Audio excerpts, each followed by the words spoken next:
Ok, chicos, vamos a continuar nuestra clase. El día de hoy vamos a hablar de los filósofos presocráticos. Perdón, nosotros ya hemos visto y comprendimos los conceptos de lo que es filosofía, lo que es pasar también del mito a logos. También sabemos sobre el contexto que vivían los filósofos en aquel entonces para pasar de este mito a un pensamiento mucho más lógico. Y vemos que en todo este lugar, esta península, perdón, cómo manejaban el mar Mediterráneo, el intercambio comercial, el intercambio educativo con las demás poblaciones por el comercio, permitió también un pensamiento mucho más distinto, eliminando el pensamiento dogmático que tenían en un principio antes de la filosofía. Aquí podemos ver a los primeros, pues a los filósofos presocráticos. Decimos que los presocráticos son los primeros pensadores como tal que iniciaron el llamado paso del mito a logos. ¿Cómo empezó todo? Pues se les llama así porque vivieron antes de Sócrates, presocráticos, antes de Sócrates como tal, aunque no todos. Y estos filosofaron sobre el cosmos, sobre el universo, las estrellas, la vida, los fenómenos, etc. Mientras que Sócrates, en cambio, se dedicó a la vida en la polis. Se puede decir que Sócrates, Platón y Aristóteles son filósofos clásicos. Es un plano intermedio. Filósofos presocráticos son de los primeros que aún creían o mezclaban un poco de misticismo y cosmología con la lógica. Es como un paso intermedio. En cambio, con Sócrates es un pensamiento mucho más distinto. ¿De acuerdo? A ver, evitamos acá este joven y continuamos. Entonces, ellos hablaban sobre un principio de las cosas. Lo que muchos decían el apeirón, ¿ok? O el origen de las cosas, el principio de las cosas. ¿Y cuál es el principio de las cosas? Pues es el arge o el arche. Ese principio debe estar en la naturaleza, ¿ok? Decían que este principio estaba en todo lo que nos rodea, en todo lo que podemos ver, sentir y palpar, ¿ok? También gustar. Entonces, esto se lo denominó el arge o el arche, ¿ok? ¿Qué era el arge? Era el principio de todo. Daba origen especialmente a la vida, a los fenómenos, a la naturaleza, etc. Vamos a empezar primero en la polis de Mileto. Aquí en Mileto aparecen tres grandes pensadores. No podríamos decirlo todavía filósofos, pero se acercaban ya a la filosofía como tal. Tenemos a Tales, tenemos a Anaximandro y tenemos a Anaxímenes. ¿Ok? Cuando hablamos de Tales, o Tales de Mileto, porque pertenece a Mileto, bueno, aparece en el 624 al 546 antes de Cristo aproximadamente. Él decía, o bueno, él es el fundador de la escuela de Mileto. Fue uno de los 7 sabios griegos. Su condición de ciudadano le permitía considerar, bueno, tenía privilegios y le permitía tener, aparte de esclavos, tener espacios grandes en los cuales él podía ser visitado por las demás gentes a escuchar sus enseñanzas. ¿Ok? Él explicaba, en resumidas cuentas, que el principio primero, o el arge, es el agua, ¿ok? O lo húmedo, o lo que se siente húmedo, ¿ok? También nos explicaba que la tierra es como un plato que flota sobre el agua. Al decir que el principio generador de la vida es el agua, explicaba que nada puede existir sin la interacción del agua. Tú pones tierra en una vasija y si esa vasija tú no le pones nada, o sea, refiriéndonos a nada como por ejemplo agua, de ahí no va a brotar vida. Pero si tú haces esa tierra húmeda, le pones cada día agua, llegará un tiempo donde empieza a crecer un nuevo ser. ¿De acuerdo? Entonces él dice que el principio de generador de vida, generador, principio de todo, es el agua. ¿Ok? Principio generador de fenómenos. Esto refiriéndonos a Tales de Mileto. Tenemos al segundo, Anaximandro, del 610 al 545 a.C. aproximadamente. En cambio, nos hablaba del apeirón, o lo indeterminado. El universo, nos explica, surgió de él al separarse de contrarios. Lo frío con lo húmedo. Se separó de lo caliente. Todo nace y vuelve a él. Es eterno. ¿Ok? Él nos habla ya de los principios de contradicción, ¿ok? O principios de contrarios.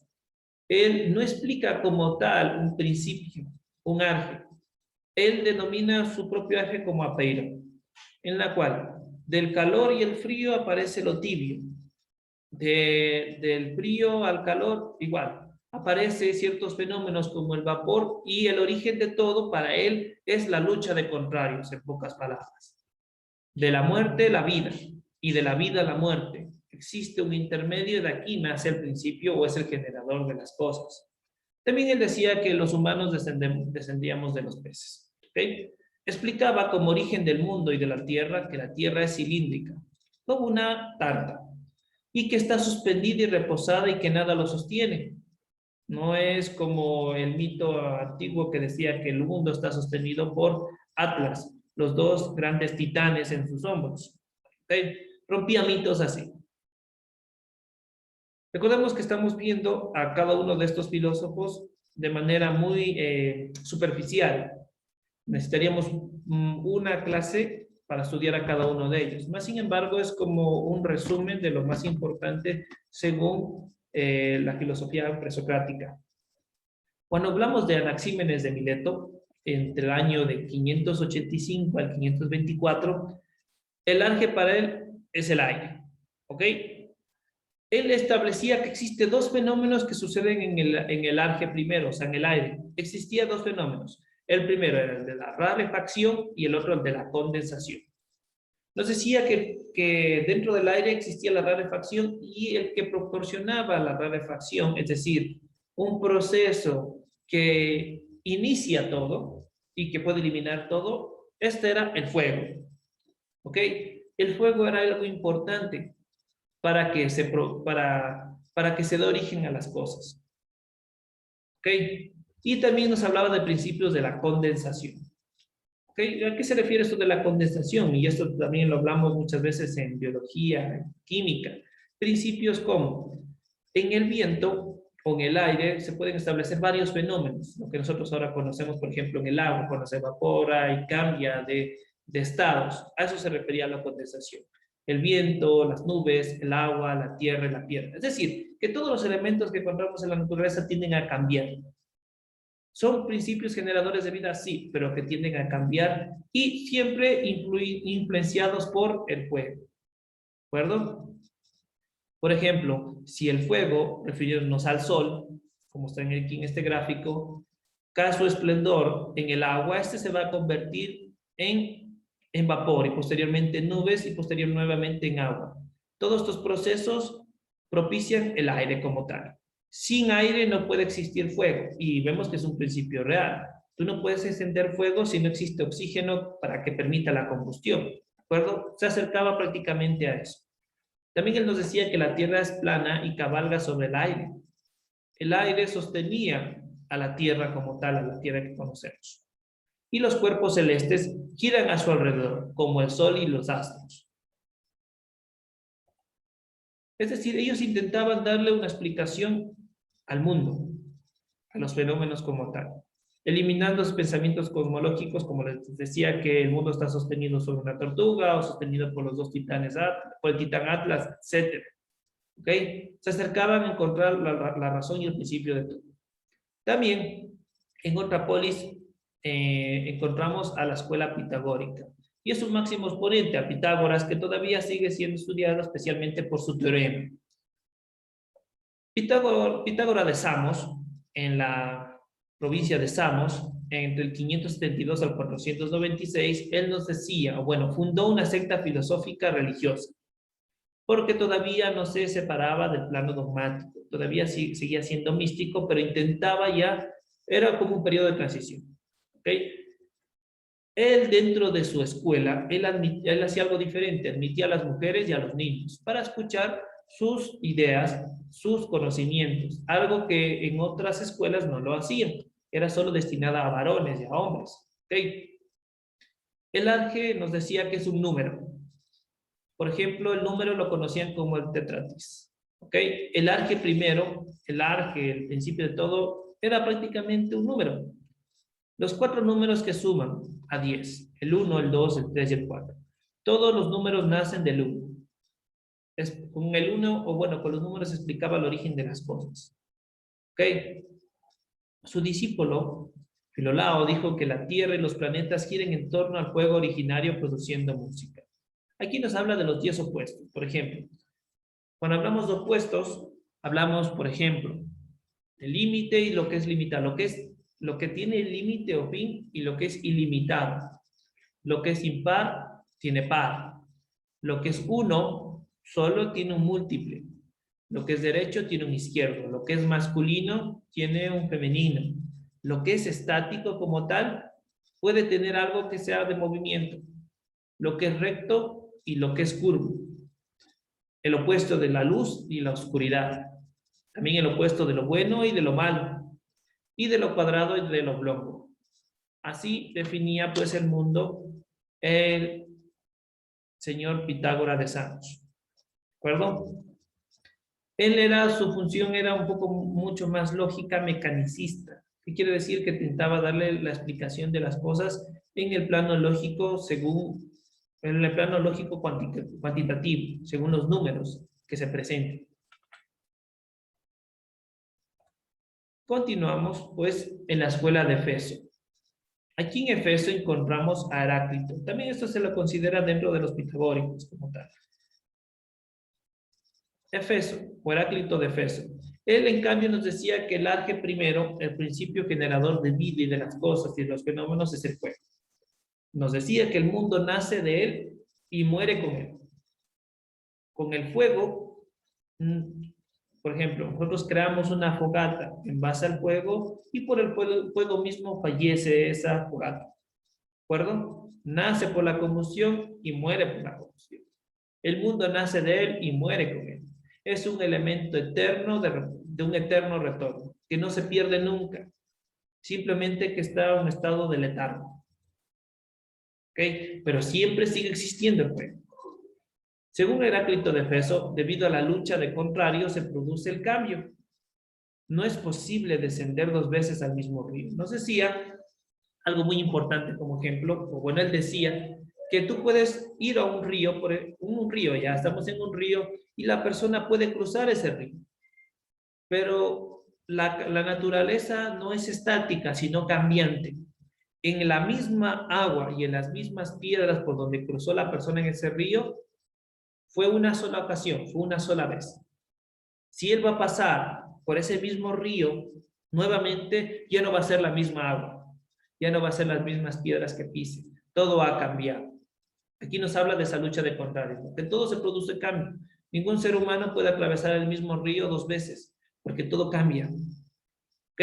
Ustedes podrán ir a una institución educativa todos los días, pero no va a ser la misma ocasión, ni no van a dar los mismos pasos, no van a ver el mismo clima, etcétera. Todo es cambiante, nada es estático. Él ya se acercaba a los principios de cambio y transformación.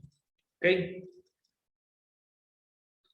También nos decía que hay una razón o que hay un logos. Aquí empezó ya a acercarse a la lógica como tal. Nos decía que todo en este mundo, que todo en esta vida, que todos los fenómenos que vemos en este mundo tienen una explicación y una razón, y por ende una base lógica. Esta regía al universo y a los seres humanos. Obviamente en aquel contexto decía a los hombres, porque se consideraba que solo los hombres tenían la capacidad intelectual de comprender. Vemos que eso no es cierto, ¿no? Pero todo esto rige a los seres humanos y a todo ser vivo. Aunque los que están dormidos no lo saben. Esto de forma metafórica para decir que muchas personas prefieren vivir en el pensamiento místico, prefieren vivir en una mentira que vivir en una razón verdadera y razón lógica. A los denominaba como gente dormida. Y la gente dormida, no se ha dormido obviamente, no sabe lo que sucede en su entorno. Decía que hay que despertar para comprender la razón de las cosas. ¿Ok?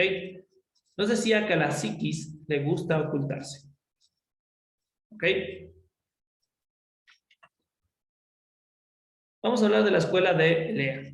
Aquí vemos a Genófanes, a Parménides y a Zenón, pero no a la granja de Zenón, sino a Zenón como tal. Genófanes de Colofón, es otra polis griega, en el año del 570 al 475 aproximadamente. Este en sí era poeta como tal. Prácticamente escribía versos hexamétricos, pero eso no es correspondiente a filosofía, más lo concerniente a filosofía en ciertas cosas como el arque que le explicaba, sí tiene valía de estudio.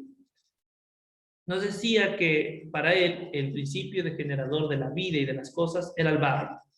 ¿Por qué el barro y no la tierra? Porque decía que en el barro encontramos los dos grandes elementos, como son la tierra y son el agua. Cuando existe tierra mojada, en pocas palabras, existe vida. ¿Ok? Por ejemplo, ¿qué hace que nuestro planeta tenga vida y no tenga vida, por ejemplo, en Marte? Es que tal vez hay agua congelada, mas no hay ese intercambio de elementos. La tierra con el agua. Cuando existe tierra y agua, hay vida. Como puede observarse en las impresiones de peces en algas y rocas. ¿Ok? También nos decía, Dios es solo uno y no se parece a los mortales. Él decía que Dios es inmóvil, es invisible, pero que existe y que solo es uno, no es una amplia gama de dioses del Olimpo que cada uno tiene su función. Es por eso que ellos todavía seguían teniendo un pensamiento todavía cosmológico, pero se acercaban a descubrir las cosas en base a la razón. Genófanes nos decía, sobre todas las cosas no hay más que opinión. Es decir, solamente podemos tener una impresión de las cosas, más no tener la razón verdadera. ¿Ok? Porque las cosas tienden a cambiar. Aquí hablamos de Parménides, de Elea, entre el 540 al 470. Él, en cambio, nos expuso su doctrina en un famoso poema con versos hexamétricos. El poema, una diosa le cuenta que existen dos vías, la vía de la verdad y la vía de la opinión. Nos decía que la vía de la verdad encuentra la razón de las cosas y el principio de todo. Y la razón y la vía de la opinión nos decía que es la engañosa porque es como una opinión cualquiera. Cualquiera te lo puede dar conforme a su ignorancia, mas no es la razón como tal. Pero en cambio, la verdad tú la encuentras en base a tu razón. Por tanto, es unívoca. Es decir, tiene la verdad verdadera. Cuando, por ejemplo, yo les digo y les muestro a un animal que tiene orejas, que tiene colmillos, que tiene bigotes y dice miau, ustedes van obviamente a decir que es un gato. Pero si yo opino que no, que es una pantera o que es un perro, ustedes van a decir no, porque es un gato, no tiene las cualidades de ser pantero que de ser perro. ¿De acuerdo? Es en ese sentido. La opinión tiende a ser engañosa. ¿Ok? La verdad consiste en saber que solo existe el ser y no hay un no ser vacío ni tampoco un cambio. Existe el ser como tal. No es que puede ser que exista vida. Existe vida porque se la ve, no porque me parece que existe o me parece que no existe. También nos decía, y él se alejaba un poco del pensamiento cosmológico, decía que el único ser que existe y que es eterno e inmóvil es el pensar de los seres humanos. Nuestro conocimiento es eterno. ¿Ok? Claro que fallece con nosotros, pero el conocimiento puede quedar siendo eternamente cuando se lo plasma o cuando se lo transmite. El conocimiento es eterno, siempre y cuando se lo muestre y no se lo guarde. ¿Ok? Nos decía, el ser es y es pensable.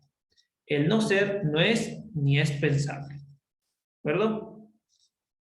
Continuemos. Hablando directamente de Zenón de Elea, entre el 490 y 420 a.C., él nos argumentaba con paradojas y razonamientos falsos. ¿Ok?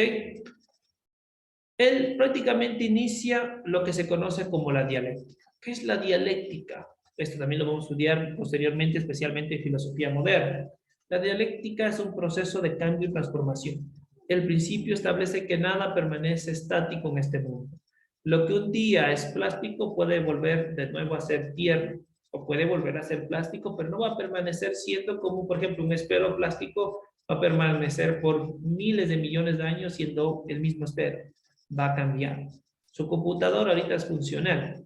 De aquí en algunos 10, 20 años ya no será funcional, será chatarra, será plástico molido o será otra vez fundido para hacer metal nuevamente. Todo ha cambiado, todo cambia. Leyes de la dialéctica.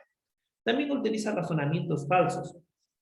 Por ejemplo, todos los hombres son infieles, utilizando directamente silogismos. Todos los hombres son infieles. Pedro es infiel. Por lo tanto, todos los Pedros son infieles. Esto no es cierto. No quiere decir que por ser Pedro y llamarse Pedro van a ser infieles solo porque alguien lo dijo.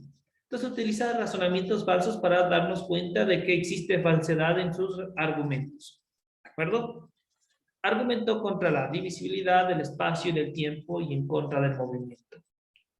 Un conocido argumento es el de Aquiles y la tortuga. Existe una narración acerca de aquello, según el cual el corredor nunca alcanzaría al animal por confiado. Ustedes ya conocen la historia. En una carrera, el más lento nunca será alcanzado por el más rápido. Y no solamente por la historia, sino hace referencia al conocimiento. La persona que se prepara más lentamente y con paciencia realiza bien las cosas que la persona que quiere hacerlo rápido y bien, entre comillas. Vamos a hablar un poco de los filósofos pluralistas. No son tan importantes conocerlos, más sin embargo sus conocimientos sí son válidos, ¿ok? No vamos a andar mucho en esto. Nos hablaba de Empedocles, de Agriento, otra polis griega, nos decía que la realidad es una esfera con 4 elementos o raíces, ¿ok? Como lo podemos ver aquí, el agua, el aire y el fuego. Estas tienden a mezclarse y cuando se mezclan surgen todas las cosas, ¿de acuerdo? Repitamos, entonces, la realidad es una esfera. Todo lo que existe, todo lo que vemos, todo lo que percibimos, tú, yo, etcétera, nosotros, tus animales, tus mascotas, etcétera, todo está dentro de una esfera en la que interactuaron agua, aire y fuego y tierra. Y de su mezcla surgieron o surgimos todos nosotros. ¿Ok? Este es el principio de todo para él. El odio separa los elementos y se forma, el odio separa los elementos y se forma el mundo. Pero después sobreviene el caos. ¿Ok? Cuando se separan uno de estos elementos, surge el caos. Ejemplo, nosotros vivimos en un mundo armónico donde están mezclados el agua, el aire y el fuego.